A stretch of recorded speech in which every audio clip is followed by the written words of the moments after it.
The Three Musketeers by Alexandre Dumas, author of Monte Cristo, 20 Years After, etc.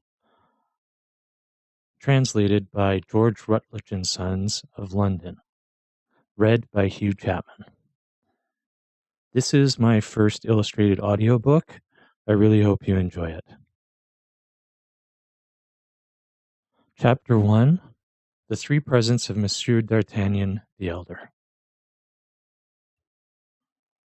On the first Monday of the month of April, 1625, the Bourg of Meung, in which the author of The Romance of the Rose was born, appeared to be in as perfect a state of revolution as if the Huguenots had just made a second Rochelle of it.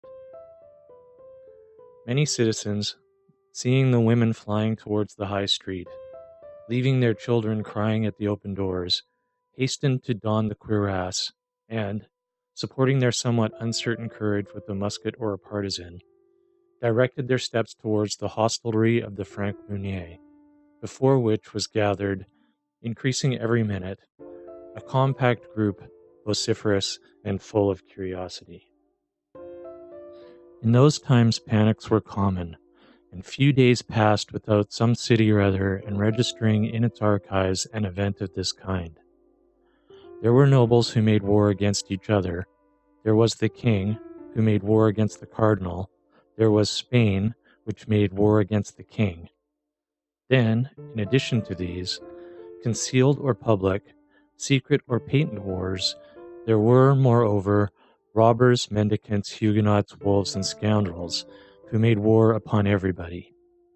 The citizens always took up arms readily against thieves, wolves, or scoundrels, often against nobles or Huguenots, sometimes against the king, but never against the cardinal or Spain.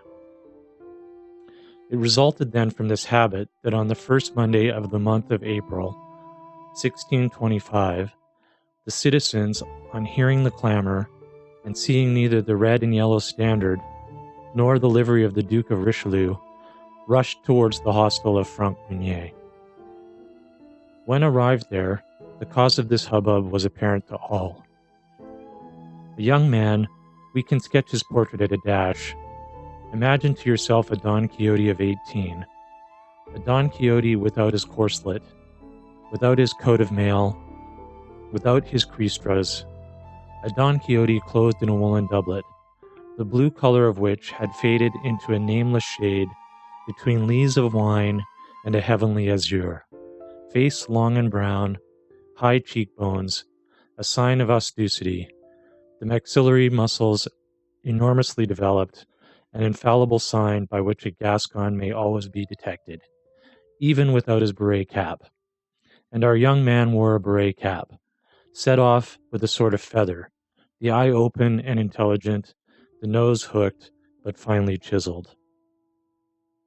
Too big for a youth, too small for a grown man, an experienced eye might have taken him for a farmer's son upon a journey, had it not been for the long sword which, dangling from a leathern baldric, hit against the calves of its owner as he walked, and against the rough side of his steed when he was on horseback. For our young man had a steed, which was the observed of all observers. It was a barren pony, from 12 to 14 years old, yellow in his hide, without a hair on his tail, but not without winggalls on his legs, which, though going with his head lower than his knees, rendering a martingale quite unnecessary, contrived, nevertheless, to perform his 8 leagues a day.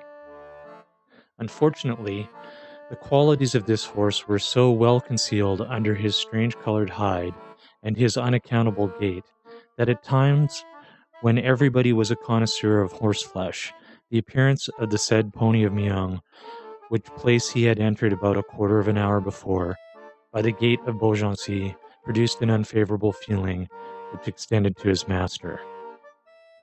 And this feeling had been the more painfully perceived by young D'Artagnan, for so was the Don Quixote of the second Rozinante named, from his not being able to conceal from himself the ridiculous appearance that such a steed gave him, good horseman as he was. He had sighed deeply, therefore, when accepting the gift of the pony, for Monsieur d'Artagnan the elder. He was not ignorant that such a beast was worth at least 20 livres, and the words which accompanied the present were above all price. "My son," said the old Gascon gentleman, in that pure Béarn patois of which Henry IV could never get rid, "my son, this horse has been the house of your father about 13 years ago, and has remained in it ever since, which ought to make you love it. Never sell it. Allow it to die tranquilly and honorably of old age, and if you make a campaign with it, take as much care of it as you would an old servant. At court, provided you have the honor to go there," continued Monsieur d'Artagnan the elder, "an honor to which, remember, your ancient nobility gives you right, sustain worthily your name of gentleman, which has been worthily borne by your ancestors during 500 years, both for your own sake and that of those that belong to you. By these I mean your relations and friends. Endure nothing from anyone but Monsieur le Cardinal and the King. It is by his courage, please to observe, by his courage alone, that a gentleman can make his way nowadays. Whoever trembles for a second perhaps allows the bait to escape, which during that second fortune held out to him. You are young, you ought to be brave for 2 reasons. The first is that you are a Gascon, and second that you are my son. Never fear quarrels, but seek hazardous adventures. I have taught you how to handle a sword. You have thews of iron, a wrist of steel. Fight on all occasions. Fight the more for duels being forbidden, since, consequently, there is twice as much courage in fighting. I have nothing to give you, my son, but 15 crowns, my horse, and the counsels you have just heard. Your mother will add to them a receipt for a certain balsam, which she had from a Bohemian, and which was the miraculous virtue of curing all wounds that do not reach the heart. Take advantage of all, and live happily and long. I have but one word to add, and that is to propose an example to you, not mine, for I myself have never appeared at court, and have only taken part in religious wars as a volunteer. I speak of Monsieur de Treville, who was formerly my neighbor, and who had the honor to be, as a child, the playfellow of our king, Louis XIII, whom God preserve. Sometimes their play degenerated into battles, and in these battles the king was not always the stronger. The blows which he received from him gave him a great esteem and friendship for Monsieur de Treville. Afterwards, Monsieur de Treville fought with others, in his first journey to Paris, 5 times. From the death of the late king to the majority of the young one, without reckoning wars and sieges, 7 times. And from that majority up to the present day, 100 times perhaps. So that, in spite of edicts, ordinances, and decrees, there he is, captain of the Musketeers. That is to say, leader of a legion of Caesars, whom the king holds in great esteem, and whom the cardinal dreads, he who dreads nothing, as it is said. Still further, Monsieur de Treville gains 10,000 crowns a year. He is therefore a great noble. He began as you begin. Go to him with this letter, and make him your model, in order that you may do as he has done." Upon which Monsieur d'Artagnan the elder girded his own sword round his son, kissed him tenderly on both cheeks, and gave him his benediction. On leaving the paternal chamber, the young man found his mother, who was waiting for him with the famous recipe, of which the counsels we have just repeated would necessitate the so frequent employment. The adieux on this side longer and more tender than they had been on the other. Not that Monsieur d'Artagnan did not love his son, who was his only offspring, but Monsieur d'Artagnan was a man, and he would have considered it unworthy of a man to give way to his feelings, whereas Madame d'Artagnan was a woman, and still more a mother. She wept abundantly, and let us speak to the praise of Monsieur d'Artagnan the younger, notwithstanding the efforts he made to be as firm as a future musketeer ought to be. Nature prevailed, and he shed many tears, of which he succeeded with great difficulty in concealing the half. The same day the young man set forward on his journey, furnished with the 3 paternal presents, which consisted, as we have said, of 15 crowns, the horse, and the letter of Monsieur de Treville, the counsels being thrown into the bargain. With such vade-mecum, D'Artagnan was, morally and physically, an exact copy of the hero of Cervantes, to whom we so happily compared him, when our duty of a historian placed us under the necessity of sketching his portrait. Don Quixote took windmills for giants and sheep for armies. D'Artagnan took every smile for an insult and every look as a provocation. Whence it resulted that from Tarbes to Meung, his fist was constantly doubled, or his hand on the hilt of his sword, and yet the fist did not descend upon any jaw, nor did the sword issue from his scabbard. It was not that the sight of the wretched pony did not excite numerous smiles on the countenance of passers-by, but as against the side of this pony rattled a sword of respectable length, and as over this sword gleamed an eye rather ferocious than haughty, these said passers-by repressed their hilarity, or, if hilarity prevailed over prudence, they endeavored to laugh only on one side, like the masks of the ancient. D'Artagnan, then, remained majestic and intact in his susceptibility till he came to this unlucky city of Meung. But there, as he was alighting from his horse at the gate of the Franc-Meunier, without anyone, host, waiter, or ostler, coming to hold his stirrup as he took his horse, D'Artagnan spied through an open window on the ground floor a gentleman well made and of good carriage, although of rather a stern countenance, talking with two young persons who appeared to listen to him with respect. D'Artagnan fancied quite naturally, according to his custom, that he must be the object of their conversation, and listened. This time D'Artagnan was only in part mistaken. He himself was not in question, but his horse was. The gentleman appeared to be enumerating all his qualities to his auditors, and, as I have said, the auditors seeming to have great deference for the narrator, they every moment burst into fits of laughter. Now, as a half-smile was sufficient to awake the irascibility of the young man, the effect produced upon him by this vociferous mirth may be easily imagined. Nevertheless, D'Artagnan was desirous of examining the appearance of this impertinent personage who was laughing at him. He fixed his haughty eye upon the stranger, and perceived a man of from 40 to 45 years of age, with black and piercing eyes, a pale complexion, a strongly marked nose, and a black and well-shaped moustache. He was dressed in a doublet and hose of a violet color, with aiguillettes of the same, without any other ornaments than the customary slashes through which the shirt appeared. This doublet and hose, though new, looked creased like traveling clothes, for a long time packed up in a portmanteau. D'Artagnan made all these remarks with the rapidity of a most minute observer, and doubtless from an instinctive feeling that this unknown was designed to have a great influence over his future life. Now, as the moment in which D'Artagnan fixed his eyes upon the gentleman in the violet doublet, the gentleman made one of his most knowing and profound remarks respecting the Béarnese pony. His two auditors laughed even louder than before, and he himself, though contrary to this custom, allowed a pale smile to stray over his countenance. This time there could be no doubt. D'Artagnan was really insulted. Full then of this conviction, he pulled his cap down over his eyes, and endeavoring to copy some of the court airs he had picked up in Gascony among young traveling nobles, he advanced, with one hand on the hilt of his sword and the other leaning on his hip. Unfortunately, as he advanced, his anger increased at every step, and instead of the proper and lofty speech he had prepared as a prelude to his challenge, he found nothing at the tip of his tongue but a gross personality, which he accompanied with a furious gesture. "I say, sir, you, sir, who are hiding yourself behind that shutter. Yes, you, sir, tell me what you are laughing at, and we will laugh together."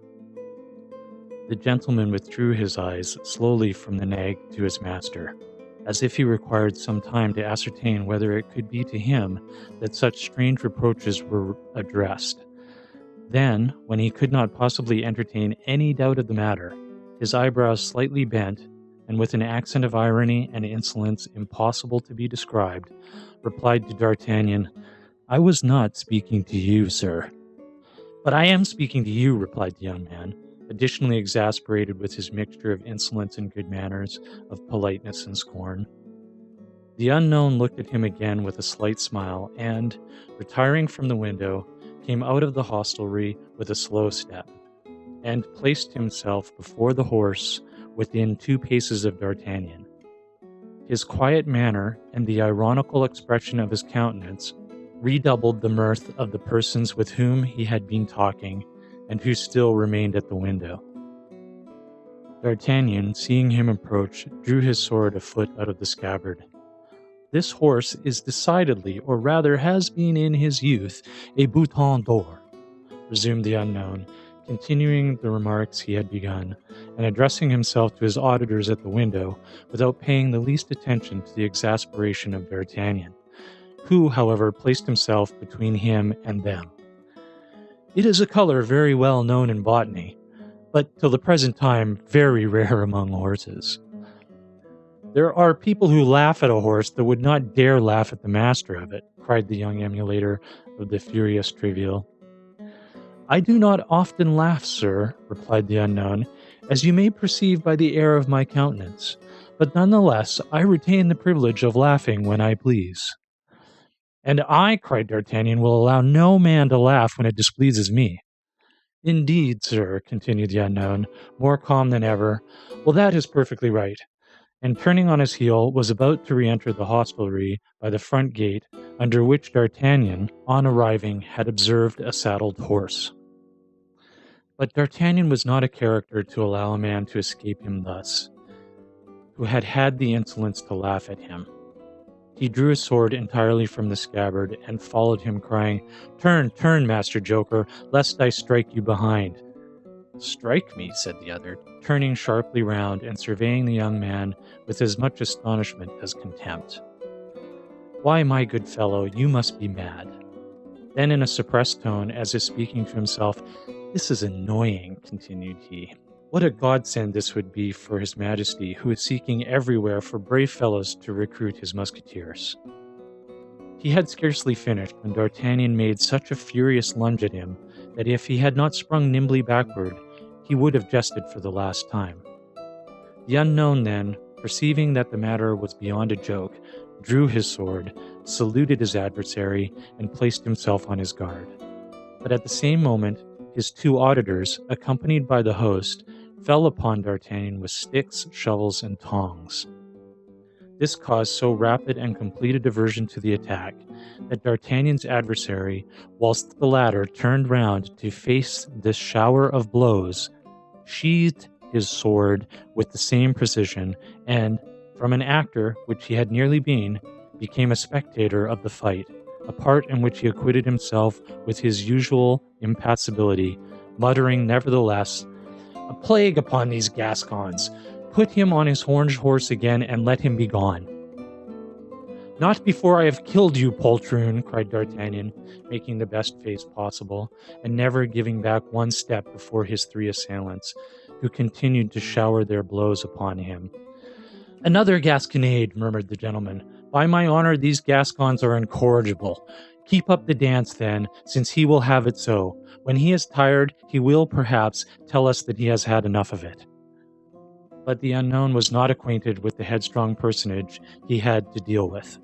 D'Artagnan was not the man ever to cry for quarter.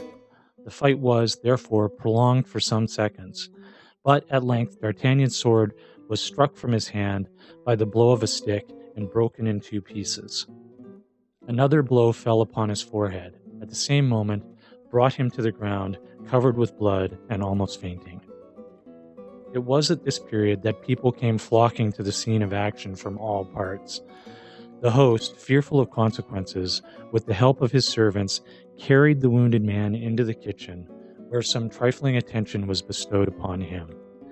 As to the gentleman, he resumed his place at the window, and surveyed the crowd with a certain air of impatience, evidently annoyed by their remaining undispersed.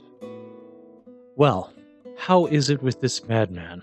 exclaimed he, turning round as the opening door announced the entrance of the host, who came to inquire if he was unhurt. "Your Excellency is safe and sound?" asked the host.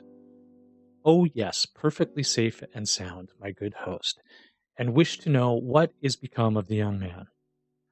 "He is better," said the host, He fainted quite away." "Indeed," said the gentleman. "But before he fainted, he collected all his strength to challenge you, and to defy you whilst challenging you." "Why, this fellow must be the devil in person," cried the unknown. "Oh, no, your excellency," replied the host with a grin of contempt. "He is not the devil, for during his fainting we rummaged his valise, and found nothing but a clean shirt and 12 crowns, which, however, did not prevent his saying, as he was fainting, that if such a thing had happened in Paris, you should have instantly repented of it, whilst here you would only have cause to repent of it at a later period." "Then," said the unknown coldly, "he must be some prince in disguise." "I have told you this, good sir," resumed the host, "in order that you may be on your guard." "Did he name no one in his passion?" "Yes, he struck his pocket and said, 'We shall see what Monsieur de Treville will think of this insult offered to his protege.'" "Monsieur de Treville," said the unknown, becoming attentive. He put his hand upon his pocket whilst pronouncing the name of Monsieur de Treville. "Now, my dear host, whilst your young man was insensible, you did not fail, I am quite sure, to ascertain what that pocket contained. What was there in it?" "A letter addressed to Monsieur de Treville, captain of the Musketeers." "Indeed." "Exactly as I have the honor to tell your excellency." The host, who was not endowed with great perspicacity, did not observe the expression which his words had given to the physiognomy of the unknown. The latter rose from the front of the window, upon the sill of which he had leaned with his elbow, and knitted his brows like a man suddenly rendered uneasy. "The devil," murmured he between his teeth, "can Treville have set this Gascon upon me? He is very young, but a sword thrust is a sword thrust, whatever the age of whom he gives it, and a youth is less to be suspected than an older man. A weak obstacle is sometimes sufficient to overthrow a great design." And the unknown fell into a reverie which lasted some minutes. "Host," he said, "could you not contrive to get rid of this frantic boy for me? In conscience, I cannot kill him, and yet," added he with a coldly menacing expression, "and yet he annoys me. Where is he?" "In my wife's chambers, where they are dressing his hurts, on the first floor." "His things and his bags are with him? Has he taken off his doublet?" "On the contrary, everything is in the kitchen. But if he annoys you, this crazy young fool—" "To be sure he does. He causes a disturbance in your hostelry, which respectable people cannot put up with. Go, make out my bill, and call my servant." "What, sir, do you mean to leave us already?" "You know I was going, as I ordered you to get my horse saddled. Has not my desire been complied with?" "Yes, sir, and your excellency may have observed your horse is in the great gateway, ready saddled for your departure." "That is well. Do as I have directed you, then." "What the devil," said the host to himself, "can he be afraid of this boy?" But an imperious glance from the unknown stopped him short. He bowed humbly and retired. "Milady must know nothing of this," continued the stranger. "She will soon pass. She is already late. I had better get on horseback and go and meet her. I should like, however, to know what this letter addressed to Treville contains." And the unknown, muttering to himself, directed his steps towards the kitchen. In the meantime, the host, who entertained no doubt that it was the presence of the young man that drove the unknown from his hostelry, reascended to his wife's chamber, and found D'Artagnan just recovering his senses, giving him to understand that the police would deal with him pretty severely for having sought a quarrel with a great lord, for in the opinion of the host, the unknown could be nothing less than a great lord. He insisted that, notwithstanding his weakness, he should get up and depart as quickly as possible. D'Artagnan, half stupefied, without his doublet, and with his head bound up in a linen cloth, arose then, and urged forward by the host, began to descend the stairs. But on arriving in the kitchen, the first thing he saw was the antagonist, talking calmly, at the step of a heavy carriage drawn by 2 large Norman horses.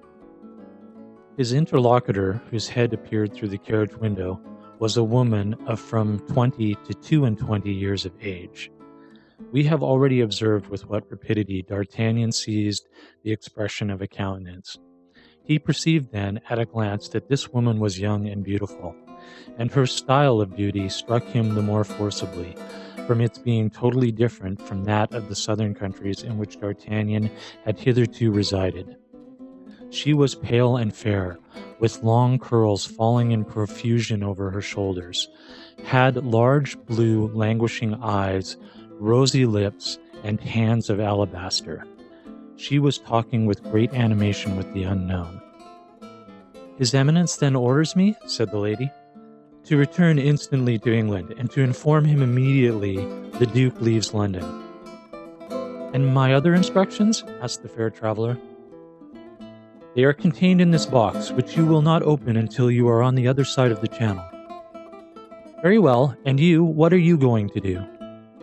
I shall return to Paris." "What, without chastising this insolent boy?" asked the lady. The unknown was about to reply, but at the moment he opened his mouth, D'Artagnan, who had heard all, rushed forward through the open door. "This insolent boy chastises others," cried he, "and I have good hope that he whom he means to chastise will not escape him as he did before." "Will not escape him?" replied the unknown, knitting his brow. "Not before a woman. You would not dare to fly, I presume."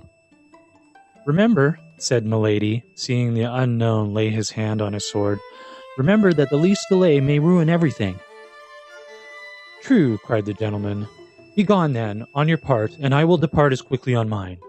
And bowing to the lady, he sprang into his saddle, her coachman at the same time applying his whip vigorously to his horses.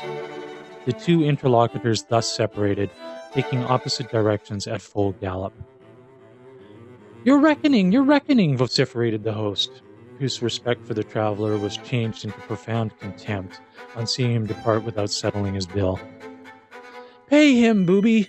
cried the unknown to his servant, without checking the speed of his horse, and the man, after throwing 2 or 3 pieces of silver at the foot of the host, galloped after his master.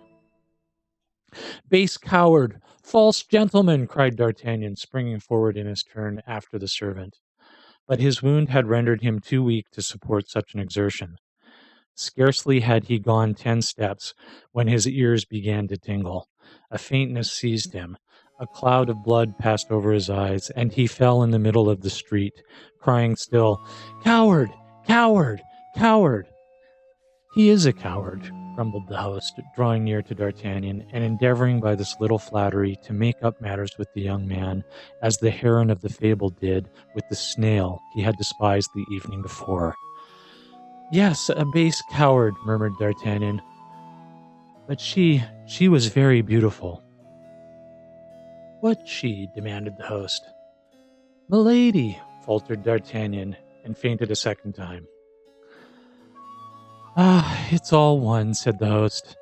"I have lost 2 customers, but this one remains, of whom I am pretty certain for some days to come, and that will be 11 crowns gained, at all events."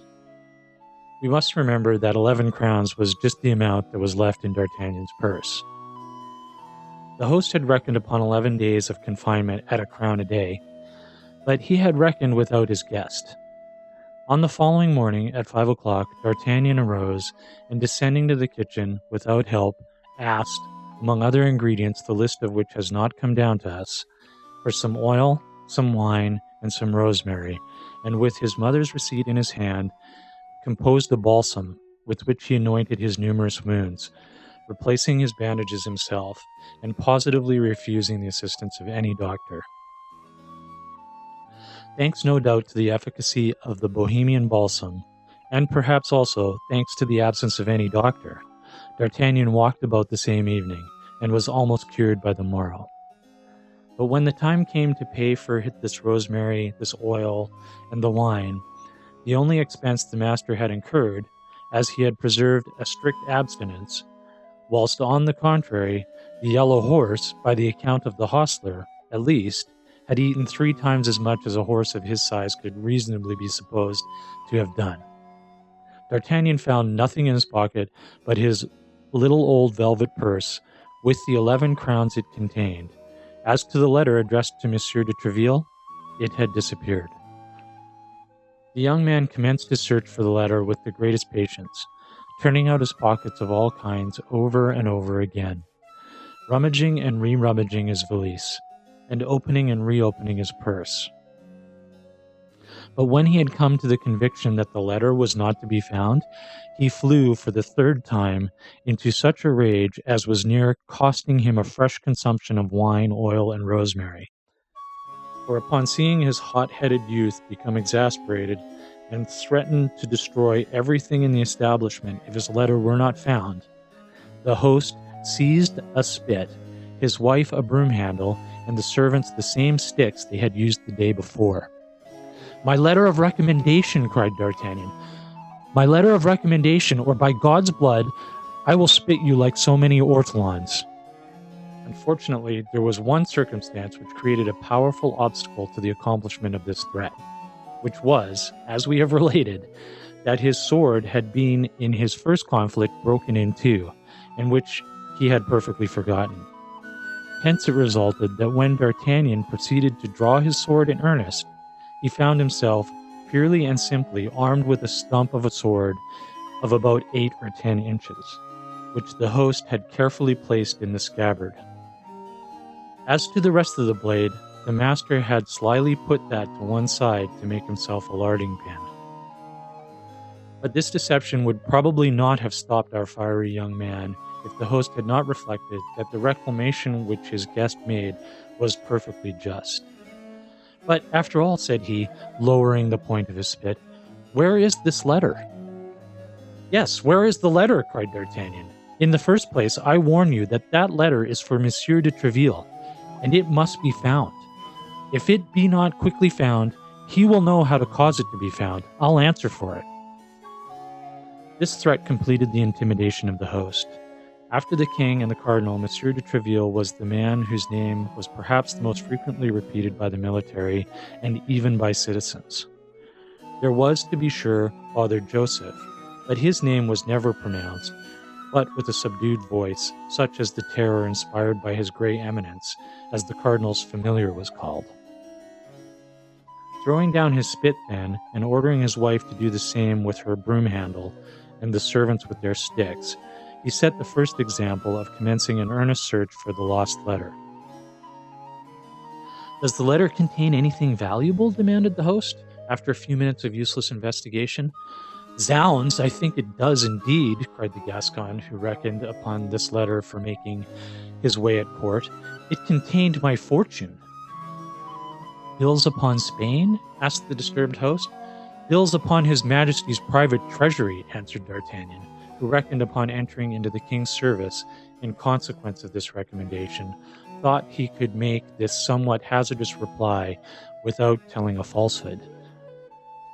"The devil!" cried the host, at his wit's end.